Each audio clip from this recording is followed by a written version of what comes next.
केंद्रीय मंत्री चिराग पासवान ने कहा कि वह कभी राष्ट्रीय जनतांत्रिक गठबंधन में नहीं गए थे। यदि एनडीए का हिस्सा रहते तो साथ में चुनाव लड़ते और प्रचार प्रसार करते। लोकसभा चुनाव के वक्त उन्होंने क्या किया, यह जनता ने देखा है।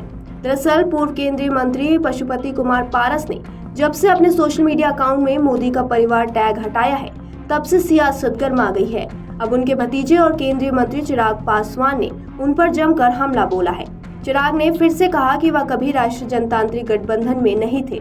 यदि एनडीए का हिस्सा रहते तो साथ में चुनाव लड़ते और प्रचार प्रसार करते। लोकसभा चुनाव के वक्त उन्होंने क्या किया, ये जनता ने देखा है। गठबंधन में तो वो थे ही, लेकिन जिस तरह से सीटों के बंटवारे से पहले ही उन्होंने केंद्रीय मंत्री पद से इस्तीफा दे दिया, प्रधानमंत्री और भारतीय जनता पार्टी पर विभिन्न प्रकार के आरोप लगाए, उससे स्पष्ट हो गया है कि उन्होंने खुद को एनडीए से अलग कर लिया है।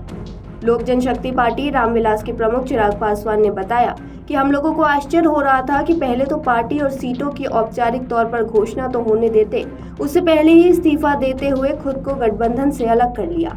न सिर्फ अलग किया, बल्कि बहुत प्रयास किए कि कोई दूसरा गठबंधन अपना ले। जब किसी ने कुछ नहीं किया तो अपने आप को वापस एनडीए का हिस्सा कहने लगे। कोई बात नहीं, आप करते रहिए। चिराग पासवान ने कहा कि एनडीए घटक दलों की बैठक हुई थी, इसमें उन्हें नहीं बुलाया गया और बुलाया भी नहीं जाता है। उन्होंने बताया कि उनके व्यवहार से एनडीए के कई साथियों को तकलीफ है। उन्होंने गठबंधन के खिलाफ काम भी किया है। वहीं इमामगंज विधानसभा सीट को लेकर आनंद मोहन के बेटे द्वारा चिराग पासवान पर लगाए गए गंभीर आरोप को लेकर उन्होंने कहा कि एनडीए ने चुनाव प्रचार को लेकर मुझे झारखंड और महाराष्ट्र भी भेज दिया था। व्यस्तता के कारण किसी कारणवश कार्यक्रम नहीं बन पाया। चिराग ने बताया कि रामगढ़ भी नहीं जा पाए, तो सिंगल हम टारगेट इमामगंज को ही क्यों करें, रामगढ़ को भी क्यों नहीं करें। वैसे मैं तो भाजपा को ही मुझ पर आरोप लगा देना चाहिए। उन्होंने बताया कि तरारी विधानसभा गए थे, लेकिन जो शिकायत कर रहे हैं वह किस पार्टी को लेकर शिकायत कर रहे हैं। चिराग पासवान ने बताया कि न केंद्रीय मंत्री मांझी जी ने शिकायत की और न ही संतोष और दीपा मांझी ने।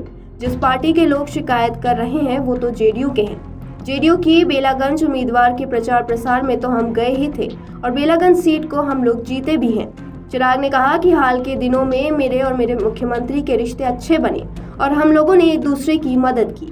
तरारी विधानसभा और बेलागंज में मुख्यमंत्री के साथ में सभाएं की। हम लोगों का रिश्ता मजबूत है और कहीं कुछ मतभेद नहीं है। कुछ लोगों को अच्छा नहीं लग रहा है ये रिश्ता। चिराग पासवान के इस बयान पर और पशुपति पारस को लेकर आपकी क्या राय है, हमें कमेंट सेक्शन में जरूर बताएं। और इस तरह की और अहम खबरों के लिए बने रहिए हमारे साथ और देखते रहिए अमर उजाला बिहार।